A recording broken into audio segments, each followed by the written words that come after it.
सोमनाथाय नमः।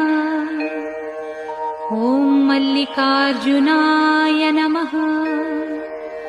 ॐ महाकालेश्वराय नमः। ॐ ओंकारेश्वराय नमः। ॐ वैद्यनाथाय नमः। ॐ भीमशंकराय नमः।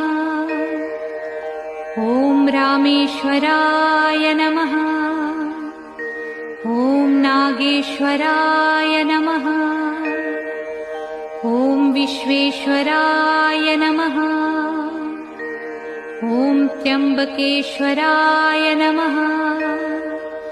ॐ केदारेश्वराय नमः। ॐ भुस्मेश्वराय नमः।